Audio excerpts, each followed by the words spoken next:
नमस्कार, जय श्री कृष्णा।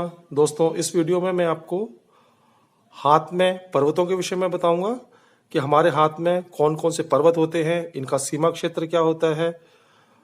अगली वीडियो में मैं आपको इन पर्वतों के हमारे जीवन के ऊपर क्या क्या प्रभाव रहते हैं उसके विषय में बताऊंगा।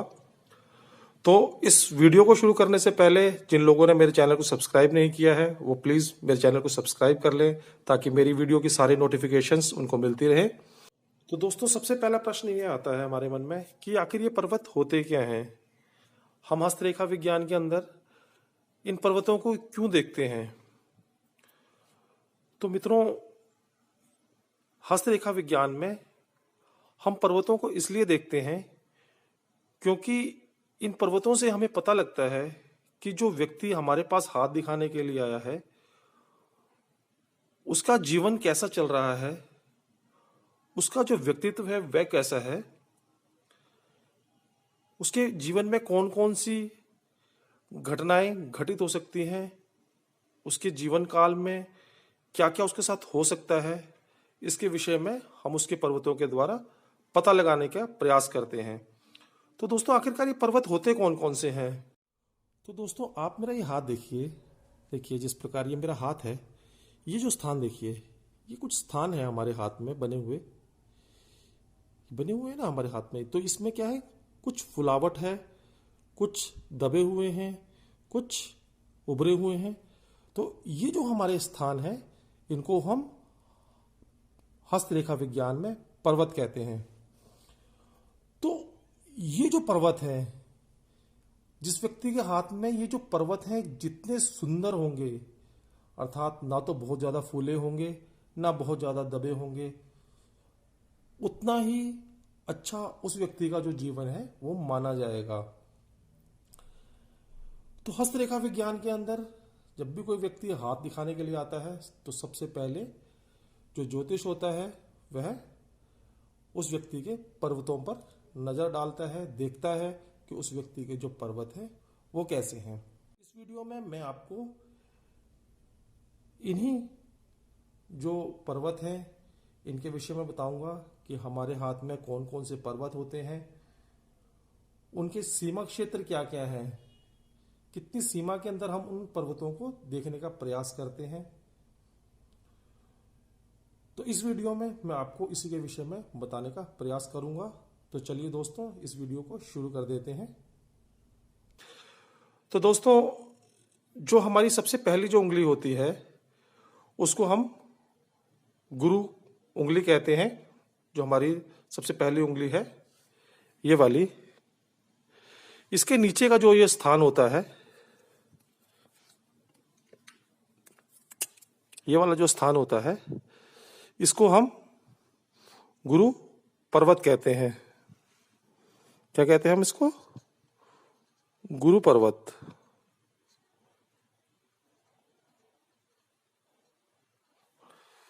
तो इसका सीमा क्षेत्र क्या होता है इसके विषय में मैं आपको बता देता हूं। देखिए, आपके यहां से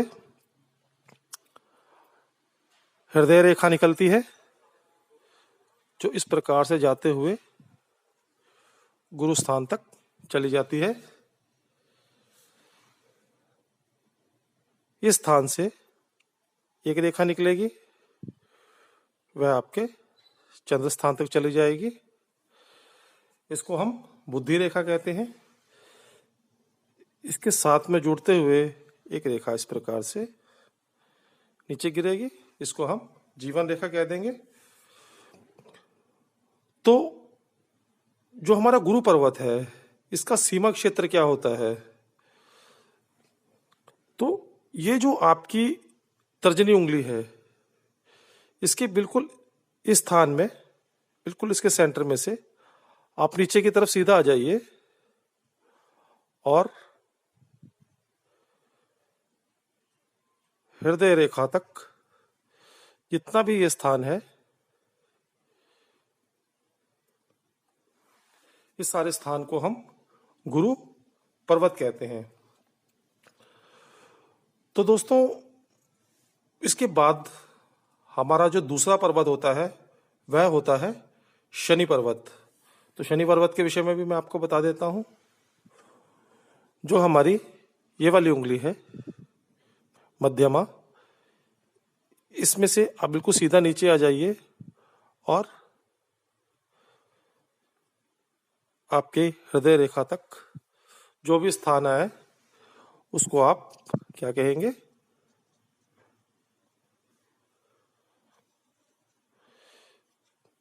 इसको आप कहेंगे शनि पर्वत। शनि पर्वत। इसके पश्चात दोस्तों मैं आपको सूर्य पर्वत के विषय में बता देता हूं। ये जो आपकी तीसरी उंगली है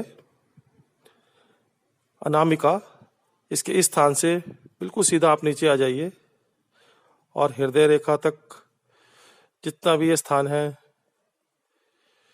इसको हम क्या कहेंगे?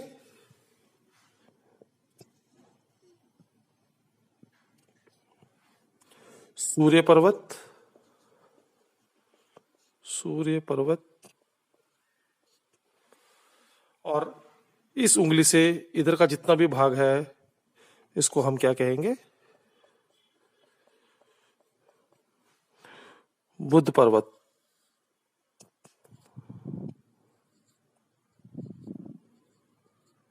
बुध पर्वत। इसके पश्चात दोस्तों हमारा जो अनुष्ठ होता है, जहां से आपकी जीवन रेखा निकलती है, इस जीवन रेखा से इधर इसके इस साइड वाला जो पार्ट होता है, जितना भी हिस्सा है, ये सारा का सारा क्या कहलाता है? शुक्र पर्वत।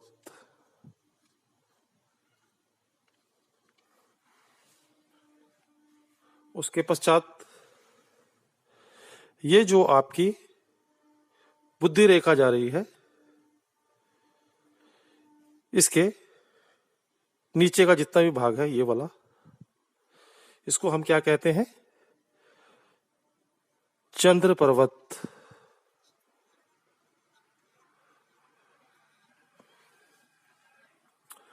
इसके पश्चात दोस्तों आपका ये जो बीच वाला स्थान है, जो आपकी हृदय रेखा और जो बुद्धि रेखा, इसके बिल्कुल सेंटर वाला जो ये स्थान है, इसको हम क्या कहते हैं? मंगल पर्वत। अब इसमें हमने 7 ग्रहों के बारे में हमने 7 पर्वतों के विषय में जान लिया। कौन कौन से पर्वतों के विषय में जान लिया? गुरु पर्वत, शनि पर्वत, सूर्य पर्वत, बुध पर्वत, मंगल पर्वत, चंद्र पर्वत, शुक्र पर्वत, और इसके बाद 2 हमारे छाया ग्रह होते हैं, उनको पर्वत कौन कौन से होते हैं उसके विषय में भी मैं आपको बता देता हूं।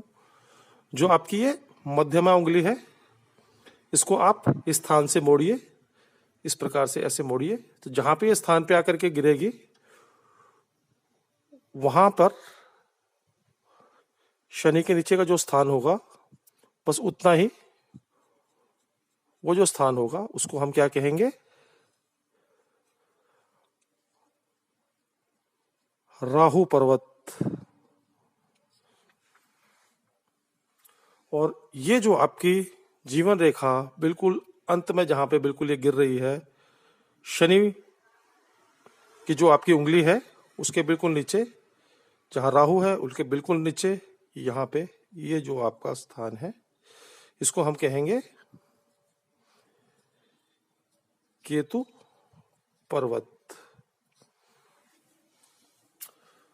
तो दोस्तों मैंने आपको थोड़ा सा इसके विषय में बताया कि हमारे हाथ में कौन कौन से पर्वत होते हैं, इनका सीमा क्षेत्र क्या होता है। तो दोस्तों मुझे लगता है एक छोटा सा विषय था लेकिन काफी रोचक विषय था, तो आपको आवश्यक रूप से पसंद आया होगा। तो नए वीडियो में एक नए विषय के साथ मिलते हैं। इस वीडियो को देखने के लिए आपका बहुत बहुत धन्यवाद। अगर आपने मेरे चैनल को सब्सक्राइब नहीं किया है तो प्लीज़ इसको सब्सक्राइब कर लीजिए। बहुत बहुत धन्यवाद।